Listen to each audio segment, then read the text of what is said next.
Você já parou para pensar o quanto a inteligência artificial ela consegue imitar o cérebro humano? No vídeo de hoje, nós vamos estar batendo um papo com um profissional psicólogo, Valdemir Francisco, onde ele vai estar destrinchando para nós um pouquinho sobre essa interação entre tecnologia e cérebro humano e o seu dia a dia. Fiquem ligados. Bom, meu querido Valdemir. Prazer estar aqui contigo. O prazer é todo meu irmão. Demorou, mas chegou, né? Sim.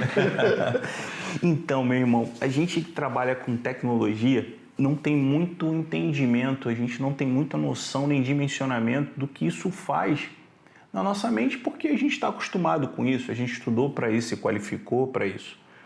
Mas muitos dos nossos dos nossos amigos, muitos dos nossos parentes, nossos filhos, não são da nossa área, então assim, muitas das vezes eles se pegam vendo muitas coisas, se pegam interagindo com muitas coisas junto à IA, junto à tecnologia, que nos levam às vezes para lugares que para nós que lidamos com aquilo como trabalho, nunca visualizamos. E em dados momentos aquilo parece ser benéfico, mas nem sempre é, né? A gente encara dessa forma, mas pô, você como profissional da área, o que você tem visto dessa questão dessa interação da inteligência artificial com o ser humano e o que isso tem feito, principalmente no teu dia a dia com pacientes, naquilo que você tem estudado, você tem visto, o que isso tem feito com a mente humana com relação a essa interação, essa loucura toda que a gente tem visto aí? Eu vinha para cá hoje, Eduardo, e antes de tudo, dar bom dia, boa tarde, boa noite para você, um olá, e te agradecer pelo convite. Para mim é um prazer estar aqui com você. E ficava pensando sobre a lavadora ou a máquina de lavar. O que é mais importante ali é a roupa ser lavada e o tempo da pessoa que utiliza a máquina. Porque há poucas gerações atrás ela não estava ali. Só que hoje ela está. Só que aí, como a pessoa coloca a roupa para lavar dentro da máquina e o que ela faz com o tempo que ela tem, que antes esta pessoa, seja uma mulher, um homem, muito mais as mulheres, estavam horas a fio lavando roupas, e hoje, o que ela faz com esse tempo? Eu queria contribuir falando sobre a nossa humanidade hoje e utilizar a análise do comportamento e a psicologia para poder ajudar a gente nesse diálogo.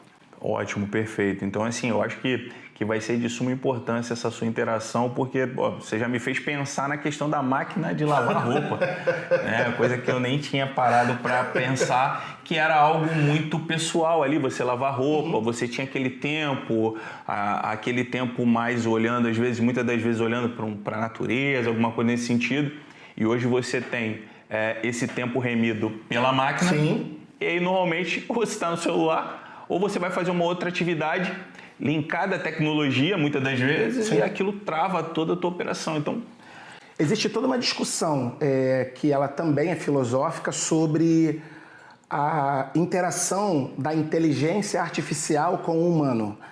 Eu quero inverter essa lógica um pouco junto com vocês aqui hoje. Eu queria falar da interação do humano com a inteligência artificial, que é a interação do humano com uma máquina de lavar, com uma xícara, uma caneca no caso. Então, como nós que somos e humanos vamos interagir, seja com um machado, com uma faca, com uma máquina de lavar, com o celular, com o computador, com a nossa vida. O que a gente faz com isso?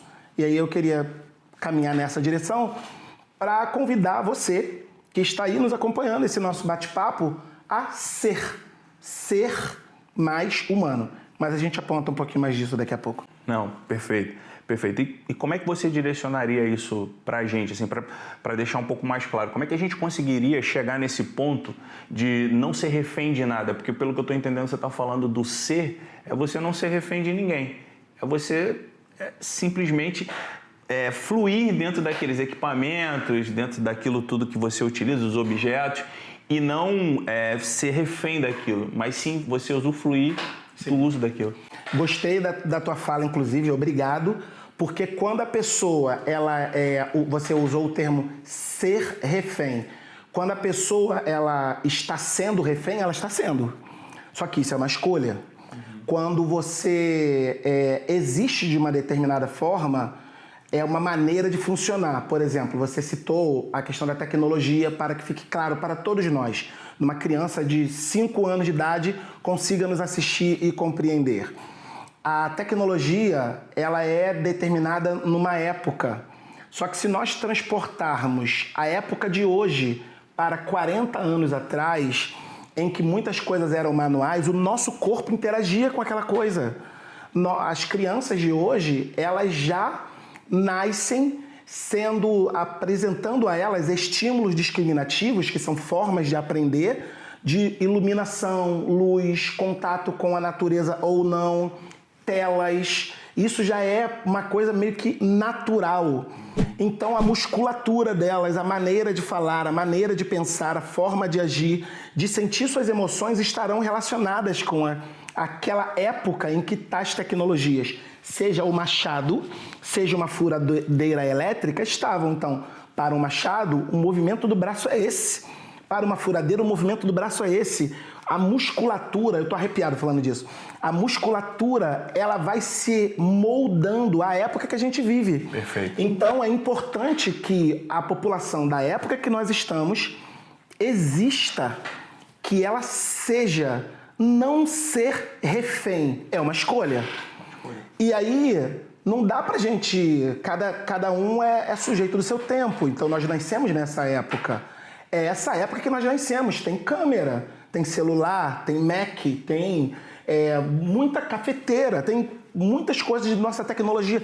Tem o Homem de Ferro, que eu amo por paixão. Parabéns por essa estante linda. Mas como eu vou ainda assim manter a minha humanidade, meu processo de aprendizado, porque são comportamentos que eu posso desenvolver para deixar a tecnologia me dominar. Então aí eu deixo de existir e quem passa a existir é a tecnologia e o medo do humano está aí, falo daqui a pouco sobre isso. Ou se eu vou usar a tecnologia como uma ferramenta, se eu vou usar o Tony Stark, era ele dentro da armadura guiando essa e todas as outras, as máquinas dela. As Macs. As Macs. Exatamente. Olha como é que é interessante, né? Porque o nosso tema é exatamente isso. A IA imitando o cérebro humano, né? Imitando o ser humano, imitando as nossas atividades. Olha como é que é interessante. O que você está pontuando é que em algum momento vocês perceberam, né, dentro da sua área de atividade, que o ser humano ele está se trocando pela atividade da IA. E a IA, por sua vez, que é uma tecnologia que nós guiamos, porque quem gera a IA, quem alimenta a IA, somos nós. Na verdade, eu estou só pegando mais informações de outras pessoas, de outros seres, incluindo na minha IA e fazendo com que ela interaja mais, mas na verdade ainda é uma impressão humana. Sim. E eu acho que esse é o ponto aí que as pessoas estão se perdendo, né? Sim. Para você que é jovem, eu quero te fazer uma pergunta. Você já escutou, provavelmente Eduardo já ouviu, provavelmente as pessoas que estão aqui na sala já escutaram, que o WhatsApp está acabando com os relacionamentos? Coisa estranha, o WhatsApp acabando com os relacionamentos ou são as pessoas que estão acabando com seus relacionamentos? Então, será que antes, na época que era carta, e aí colocava ali uma coisa escrita num pombo, pegava o pombo e soltava, isso é um tipo de tecnologia. Sim, né? Sim. E o pombo levava aquela comunicação para determinado lugar ou mandava um emissário, esse termo é estranho, é um mensageiro, para você que é mais novo, uma pessoa levando uma informação com uma carta escrita, com selo, para comprovar que era de fato de alguém que estava mandando aquele documento. Então, os relacionamentos, os governos, os negócios também não eram mediados por tecnologia. Então, a máquina, aliás, vamos diferenciar esse ponto aqui também, a inteligência artificial, ela é aprendizado de máquina. E as pessoas confundem, às vezes, com robô, que é o que o Homem de Ferro criou. Então, tem a tecnologia hard e a tecnologia soft. Então, a gente está falando sobre algo que vai ser mais aplicativo e algo que vai ser mais físico. Então, não há uma lógica necessária de eu simplesmente achar que é isso aqui que está me transformando, porque sou eu que estou criando isso. Como é que eu vou utilizar a inteligência artificial para beneficiar a minha empresa, para que eu melhore a qualidade do meu tempo? Hoje, por exemplo, eu sou terapeuta, me apresentando até para você, eu sou psicólogo, trabalho com crianças com autismo, e aí o terapeuta atende, e eu uso muito a inteligência artificial para me ajudar a escrever meus relatórios.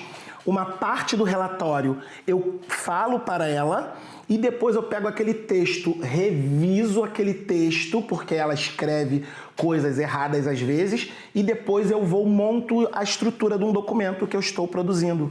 Não deixemos de existir. Eu acho que a minha intenção principal era essa, assim.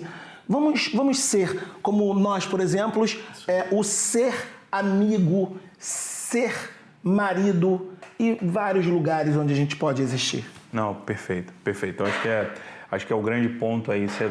Quando você está falando de neurônios, né? Você está pensando em rede neural, você está pensando em tudo. Cara, esse efeito, né? Parece uma química, né? Sim. Direto. Sim. Você acordar, pegar o celular e não dar um bom dia para a pessoa que está do seu lado ou dar um bom dia para o seu parente. Você numa mesa de interação, de um jantar, um almoço, uma reunião de negócio, você está abaixado ali olhando mensagens que muitas das vezes você pode olhar posteriormente. Então, assim, essa interação com a própria IA, né? Você tem a IA, você mostrou ali como é que você interage com a tua IA, ela fala contigo e tal. Como o Jarvis do próprio Homem de Ferro. Isso para mim, eu acho que esse é o grande limitador e esse é o grande ponto que a gente precisa tocar e que a gente precisa pontuar, né? Então, é maravilhoso todos os seus apontamentos até agora, mas é só o começo. A gente ainda tem muito mais para tratar. Maravilha.